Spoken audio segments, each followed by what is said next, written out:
Dakar Rally is the most grueling off-road race in the world. While TVS has been involved in the Dakar since 2015 with a tie-up with French off-road bike maker Sherco, the big news this June was when they announced that they had roped in Indian racer Aravind KP to participate in the 2017 edition of the Dakar. Since then, Aravind has been training to take on this immense challenge that awaits him in South America in January. And we got a chance to catch up with him and the Sherco TVS team in France to understand that process.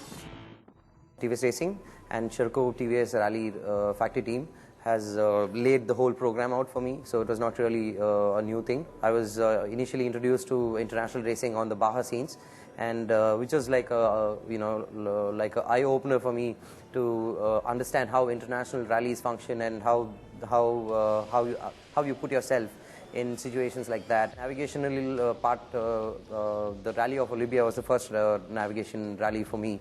Thanks to the experience the team manager and the team has got, and the support from TVS Racing, and the time that I've spent here with the Sherco TVS Rally Racing team has helped me do much better than what was just a dream.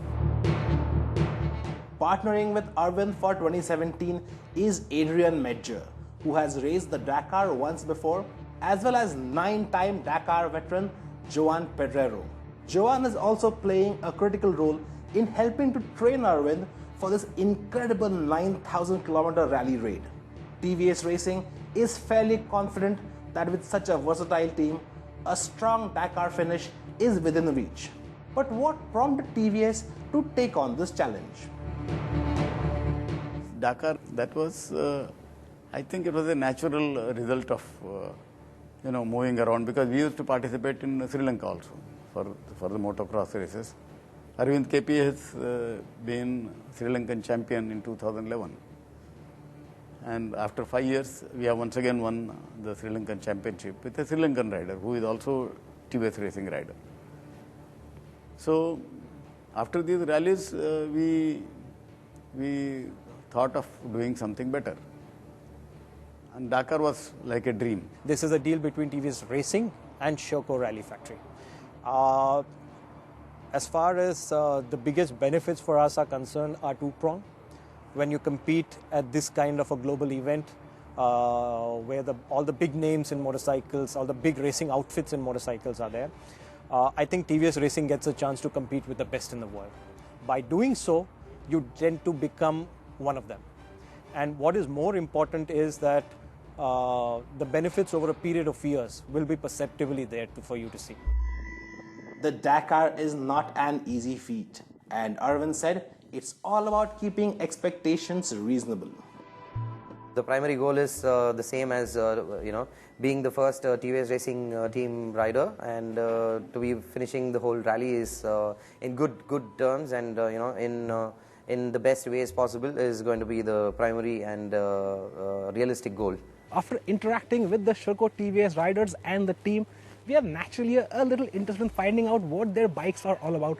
Now, probably we won't get to ride their Dakar bike, but they've been promised a ride on their other bikes like the 450 Enduro out here at their test track. And as you can see, I'm all kitted up and really excited to find out what they're all about.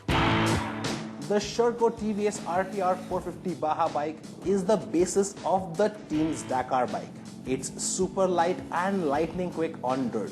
Massive suspension allows it to take jumps with ease, while knobby dirt tires dig in and give you a ridiculous amount of grip on the loose stuff. Still, for someone who's not used to off-road riding, it requires a complete recalibration of all senses, not to mention amazing levels of fitness. The Dakar bike, on the other hand, is a whole different beast. It gets even more high-tech suspension, which has variable damping. Soft for the initial uptake, but stiffening up as it compresses further. And it's significantly heavier too, weighing in at about 130 kilos as it carries over 30 liters of petrol in a total of 3 onboard fuel tanks. The chassis is shared with Sherco's 450 Enduro bike, but it's heavily reinforced. With all the bodywork in carbon fiber, this beast costs several €100,000, and is individually tailored to each of the team's riders. Now, while we spent our day riding off-road on the 450 Baja, Aravind and his teammates spent their day practicing on this, the massive RTR 450 Dakar bike. And let me tell you, even on the Baja bike, it was a crazy experience riding off the road like nothing else I've ever done. Now, my respect for off-road riders was already very high, and now it's gone up even higher. I can't even imagine what it takes to ride a bike like this at full speed all day long on treacherous terrain in the Dakar. Well, what we can do is wish all the best to Aravind and his team for Dakar in January, and well, we can hope that they'll get some great results when the Dakar comes to a close.